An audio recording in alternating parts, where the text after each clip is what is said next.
Hola amigos, buenas tardes, hora de Ginebra. Les transmite Juan Gasparini. Estamos en el estudio de sonido e imagen del Palacio de las Naciones en Ginebra y que podemos utilizar los periodistas que estamos acreditados aquí para hacer entrevistas. Y en este caso tenemos la posibilidad de entrevistar al actual presidente del Consejo de Derechos Humanos, el embajador argentino aquí en Ginebra, Federico Villegas. Buenas tardes. Buenas tardes Juan, un gusto. Bien, yo había propuesto y habíamos discutido un momento, una fecha dentro de su agenda tan apretada, y esto va a ser recién posible hoy, sobre la última sesión anual del Consejo de Derechos Humanos que finalizó el viernes de la semana pasada.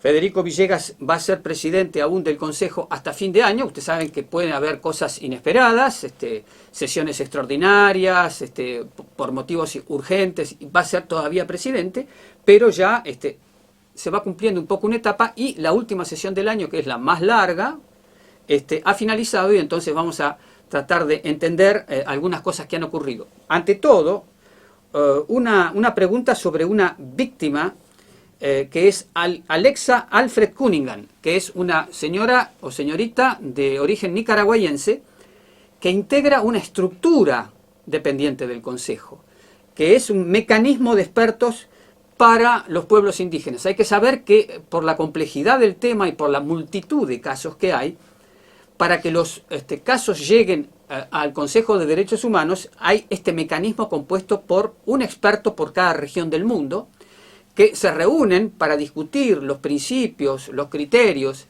y hay responsables de cada uno de esos grupos regionales que después se juntan entre ellos y someten al Consejo los temas. Por América Latina y el Caribe estaba esta señora Alexa Alfred Cunningham, y sucedió que después de la reunión, porque todo esto se hace antes de la reunión del Consejo para que este mecanismo eleve al Consejo sus conclusiones, esta señora o señorita quiso volver a Nicaragua y le vio negada la entrada a Nicaragua, y entonces el presidente reaccionó ante eso, y yo quisiera que él nos contara qué es lo que ha sucedido en este caso, porque forma parte de lo que se llama en la ONU las represalias contra las víctimas o gente que testimonia ante la ONU. Y ese informe anual sobre las víctimas lo hace el secretario general de la ONU y lo somete al Consejo. Y hasta ahora hay censados unos 700 casos, o sea que hay una fórmula implícita de amedrentamiento de la gente que testimonia ante la ONU. Entonces, presidente, ¿en qué situación se encuentra esto y qué gestiones están en curso?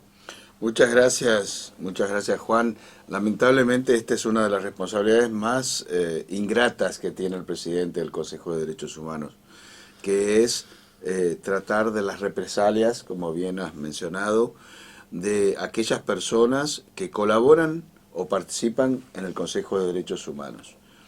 En este caso, la gravedad es aún mayor porque se trata de una persona que no es solamente una organización no gubernamental o un experto aislado, es un experto de Naciones Unidas designado por el Consejo de Derechos Humanos para el grupo de expertos de pueblos indígenas, uno de los mecanismos más importantes que tenemos, que se creó después de que se adoptó la Declaración Universal sobre los Derechos de los Pueblos Indígenas.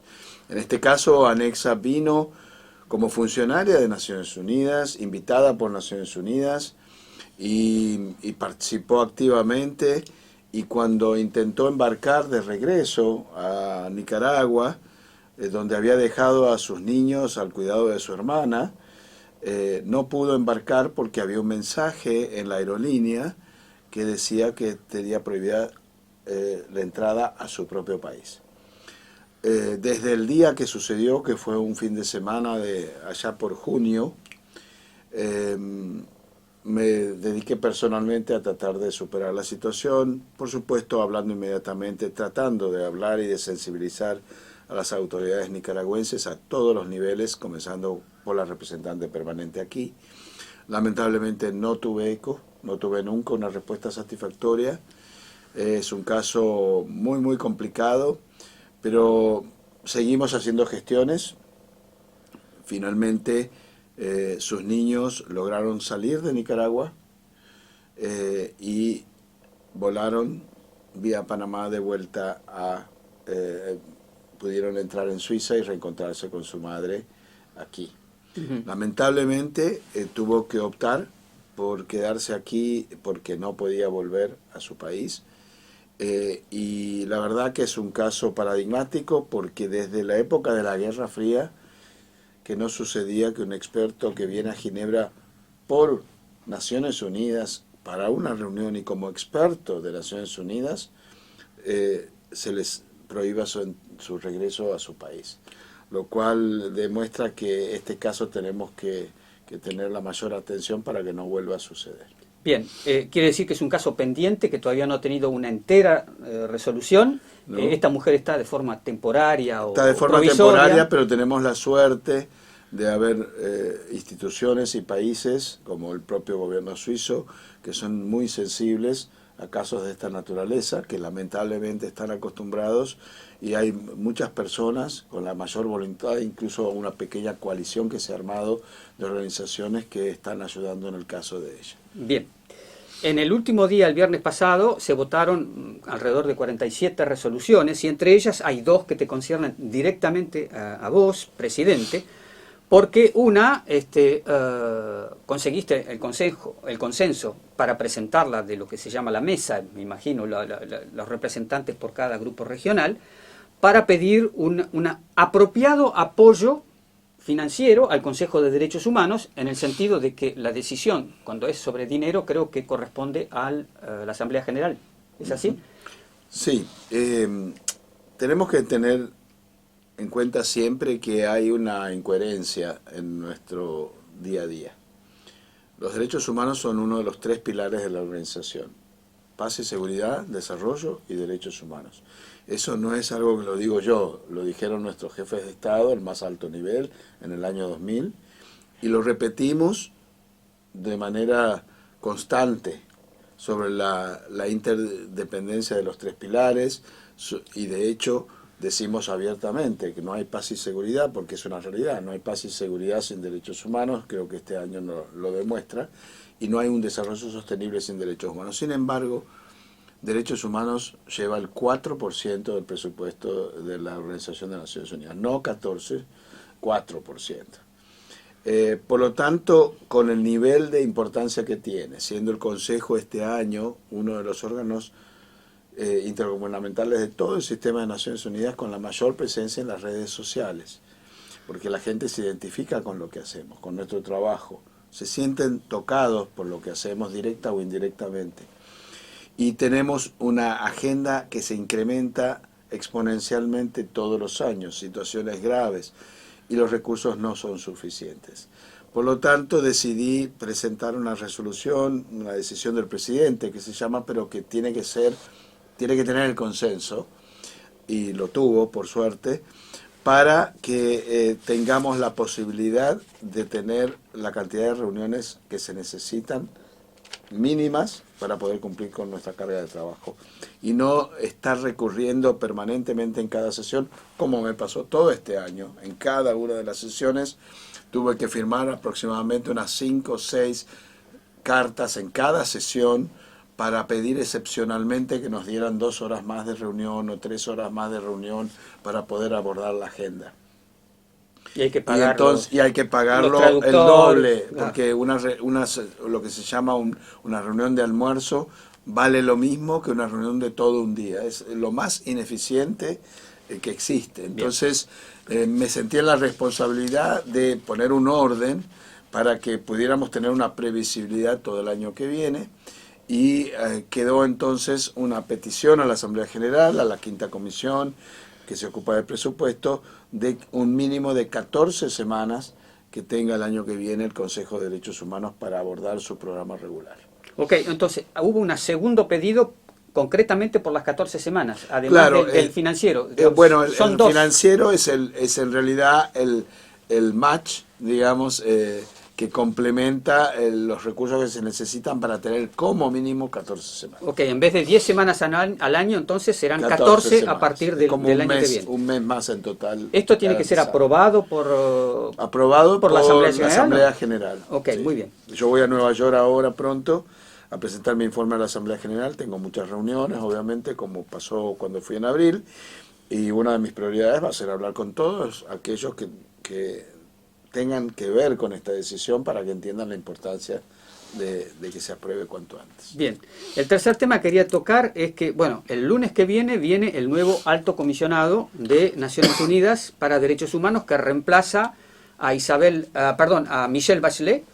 Es el señor Volker Turk y, es el nuevo alto comisionado, pero hay un secreto a voces de que tú también fuiste candidato y que vos fuiste el segundo después de Volker Turk y bueno, y ahora ustedes dos se van a volver a encontrar y van a tener que cooperar entre ustedes. ¿Cómo es esta situación en la que rivalizaron de alguna manera postulando el mismo puesto y ahora se encuentran como colaboradores aliados para seguir trabajando por los derechos humanos? Pero por supuesto, eso la verdad que es el tema del proceso de selección del alto comisionado, es una prerrogativa del secretario general de Naciones Unidas. Y toda aquella persona que desee aspirar a un puesto de esta naturaleza es porque quiere trabajar por los derechos humanos. Así que como yo hace 27 años que estoy con derechos humanos con diferentes sombreros, lo único que me importa es que las cosas se hagan y estoy muy contento, más allá de cualquiera haya sido un proceso de selección súper enriquecedor, donde hubo más de 50 candidatos de todo el mundo y creo que fue una experiencia extraordinaria. Estoy muy contento que haya seleccionado el secretario general a Volker Turk, a quien conocí cuando fui a Nueva York en su puesto actual, dentro del entorno del secretario general, como Assistant Secretary General for Policy. Así que trabajaremos juntos y me reúno con él, creo que es una de las primeras reuniones que tiene como presidente del Consejo yo, el 20 de octubre nos reunimos. Y seguramente vamos a trabajar muy bien hasta fin de año como presidente y por supuesto voy a trabajar muy bien con él también como Argentina, porque a Argentina le quedan 2 años más en el Consejo de Derechos Humanos, 23 y 24. Exactamente, y bueno, pero también es un reconocimiento de que en ese proceso largo y complicado tú llegaste segundo de alguna manera, o sea, da tu prestigio personal y también el prestigio a la Argentina de los diplomáticos que eso produce. Bueno, son tus palabras, pero lo único que yo sí puedo decir es que es absolutamente enriquecedora la experiencia cuando uno aspira a un puesto de esta naturaleza, porque uno lo lleva a adentrarse en cuál es la visión que a uno le gustaría tener de una oficina tan importante como esta, y para mí fue un proceso de aprendizaje que me lo voy a llevar siempre como una gran experiencia,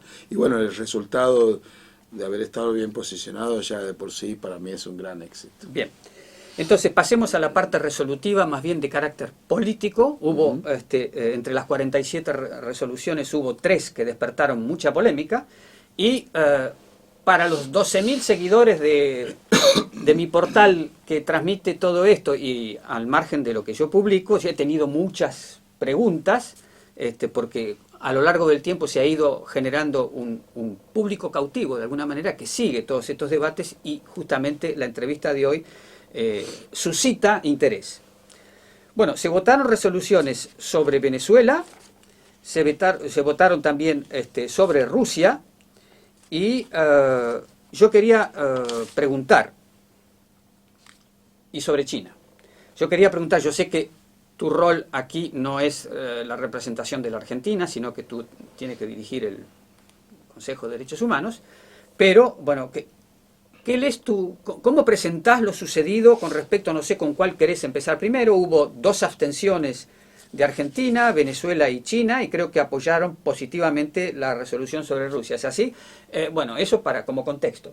Pero bueno, esas resoluciones tienen un contenido, y esas resoluciones, tuvieron un resultado.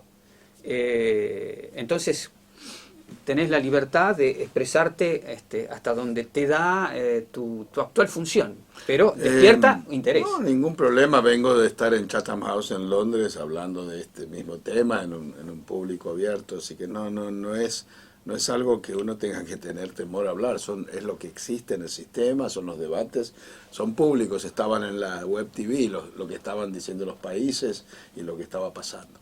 Ahora, está claro que el Consejo tiene 3 roles. Uno es el examen periódico universal para ver la situación de derechos humanos de manera no confrontativa de todos los países del mundo. Y sobre todo todos los derechos humanos de todos los países sin excepción. Otro es el desarrollo de nuevas normas de derechos humanos. Y el tercero es es cuando el Consejo decide abordar determinadas situaciones que considera que por su gravedad requieren la atención del Consejo. Eso está previsto en la resolución que creó el Consejo. Bien. Y eso se utiliza todos los años y en todas las sesiones en diferentes países, sea Siria, sea Myanmar, sea Yemen, hay todo tipo de situaciones. Empezando por Rusia, claramente,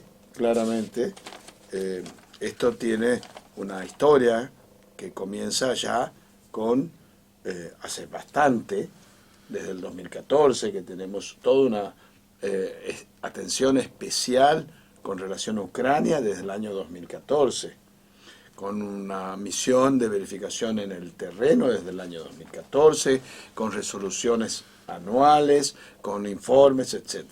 Eso explotó por los aires literalmente a partir de lo que sucedió el 24 de febrero y por eso el Consejo estuvo completamente ensimismado con el conflicto, teniendo un debate urgente, aprobando una comisión de investigación que yo designé, etcétera, etcétera, con relación a las atrocidades que emanan de la invasión.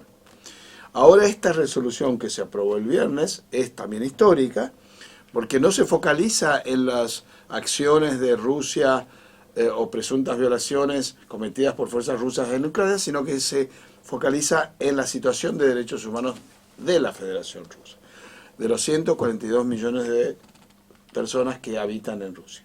Y lo que hizo fue crear un relator especial sobre la situación de derechos humanos en Rusia, que es el primero en la historia que se crea sobre un miembro permanente del Consejo de Seguridad.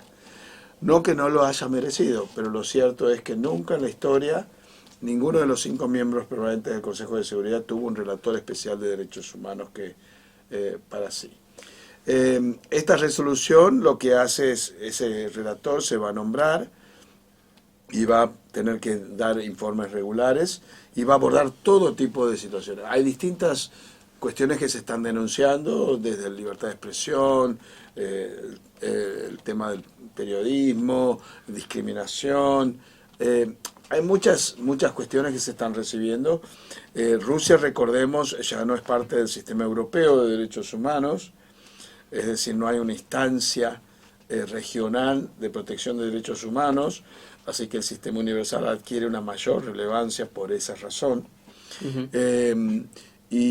Pero Rusia es parte de varios tratados y ha reconocido la competencia de muchos tratados para recibir denuncias. Por lo tanto, Ginebra va a ser un epicentro para hacer una mayor verificación de la situación de derechos humanos a partir de este mecanismo que se ha creado. La resolución le dice a Rusia que facilite el trabajo del relator, que lo deje entrar al país, y Rusia ha anticipado ya que no lo va a dejar entrar. Entonces ese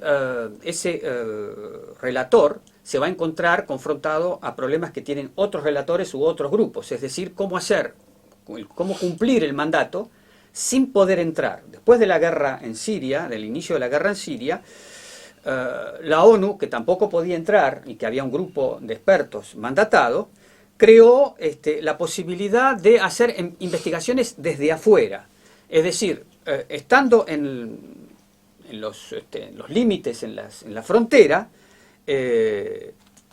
contactar víctimas desde afuera a través de mecanismos de comunicación seguros. Algunas veces las víctimas pueden salir y ser escuchadas, pero hay una argumentación que en la medida de que los expertos no pueden entrar físicamente al país, eso desmerece su trabajo y entonces la comunidad tendría que darle menos importancia. Hemos tenido el mismo ejemplo con Venezuela, y ahí la los expertos que se encargan de Venezuela cuando presentaron el informe explican la parte metodológica y el estándar de la prueba, porque tampoco ellos podían entrar, y hablan de que la ONU reconoce motivos razonables para creer, para mantener un tipo de acusación, y que el hecho que ellos presentan en el informe tiene un grado razonable de seguridad como para revelarlo en un informe de la ONU. Y con este principio, digamos, se está trabajando, porque además hay otros países que no dejan entrar a los expertos. Entonces, hay una especie de que le falta una pata o le cortan una pata al relator de Rusia, digamos, y ya nos conectamos con el proyecto de resolución también votado sobre Venezuela. El hecho de que no puedan entrar al país es algo que decapita o hay posibilidades de que los expertos mandatados por el Consejo puedan llevar a cabo, según lo que ha ido acuñando la ONU desde la guerra en Siria hasta ahora, como en tanto presidente, digamos, de un organismo que tiene múltiples expertos que tienen este problema, ¿cómo te situás, digamos, para tratar de ayudar a que el conflicto se resuelva entre el país concernido y el experto o los expertos? Ese es uno de los problemas endémicos que tenemos con los mecanismos que hay que resolver. Desde el primer día de la presidencia yo observé claramente que había un problema sistémico, porque un sistema no puede funcionar si algunos relatores pueden cumplir con su trabajo fehacientemente visitando un país, hablando con las ONGs, con las autoridades, escuchando a víctimas y haciendo un informe. Sabemos, en paréntesis, cada vez que un relator visita un país, hay una ventaja adicional, que es la que he tratado de hacer desde el primer día para convencer a todos los países que no aceptan relatores, es que cuando un relator, un mecanismo visita un país, tiene un plus, y es que el país que aceptó la visita, después de que ese relator o ese mecanismo hace un informe, tiene la oportunidad de hacer comentarios como Estado a ese informe. Por supuesto, el mecanismo no va a cambiar su informe, salvo que realmente entienda que lo que le dice el Estado es algo razonable, y puede ser, es una prerrogativa del mecanismo. Pero el tema es que está ese derecho del país. Yo acepté una visita, ¿y qué pasa? Ese comentario se puede poner como una adenda al informe. Entonces, en la visión global se puede ver lo que el mecanismo dice, pero también lo que el Estado ha logrado decir de su visión, de que algunas cosas precisarlas. Bueno, pero ahí entonces... Y eso justamente es lo que no se puede hacer en casos como este, que dice que Rusia ojalá no sea así. O Venezuela. O Venezuela. Y yo desde el primer día, siendo un país de la región y muy querido el pueblo venezolano, claramente intenté en todas partes, en todo momento, hasta el último momento, que haya una cooperación, que haya un diálogo, que haya un encuentro. Siempre los mecanismos, como presidente yo respeto absolutamente todos los mecanismos establecidos por el Consejo. No hay mecanismos de primera, de segunda o de tercera. Son todos válidos, todos importantes. Este es un órgano multilateral democrático. Y se adoptan las decisiones por votación o por consenso, pero todas tienen la misma validez. Bien. Por lo tanto, el mecanismo de la FFM es completamente válido, y yo como presidente respeto su forma de trabajar, lo que ha encontrado. No es el primer caso que puede entrevistar a víctimas que están en la frontera, digamos, del país, que han debido salir. De hecho, estoy haciendo eso con otros países africanos, facilitando que los relatores puedan acercarse a un país fronterizo para poder hablar con las víctimas. Es una metodología normal y nos pasó a nosotros, a la América Latina, en otras épocas de no la podía dictadura, entrar donde claramente había relatores de Naciones Unidas que no tomaban un avión a Buenos Aires para poder ver in situ lo que estaba pasando con las desapariciones. Hicieron informes sumamente importantes, trascendentales, desde afuera de la Argentina, hablando con las víctimas, con los exiliados, con tanta gente. Que venían incluso a Ginebra y además estaba la Comisión Interamericana de Totalmente. Derechos Humanos, que es el órgano regional, Totalmente. que también, y al final terminó Así pudiendo que entrar en la son comisión. todos, vale, ahora, lo ideal siempre es que entre. Y he tratado con muchos países, de los 13 mecanismos de país tenemos más de la mitad que no dejan entrar y no cooperan. Bien, Entonces, con todos ellos he tratado, y voy a tratar hasta el último día, de hacer un puente. El puente requiere una sofisticación, porque no es simplemente pedirle así al Estado, listo, acéptelo. El relator también, y lo hacen, saben que si el Estado genera una rama de olivo de cooperación, ellos si ven que hay aspectos positivos de evolución en un Estado, además, más allá de que la situación y ven gestos de liberar presos, o de cambiar una legislación, o de eliminar cárceles clandestinas, etcétera, los relatores, los expertos también están dispuestos a reconocer avances de parte del Estado. Lo que se necesita es generar medidas de fomento de la confianza entre los Estados y los mecanismos. Bien, me alegro de la respuesta. Creo que los que me preguntaron y me impulsaron a hacer la pregunta, porque dicen, bueno, la situación está bloqueada. Bueno, tiene un grado de conflicto, pero la ONU mantiene la posición de Claro poder que sí. entrar, que está justificada y que los mecanismos están listos para investigar.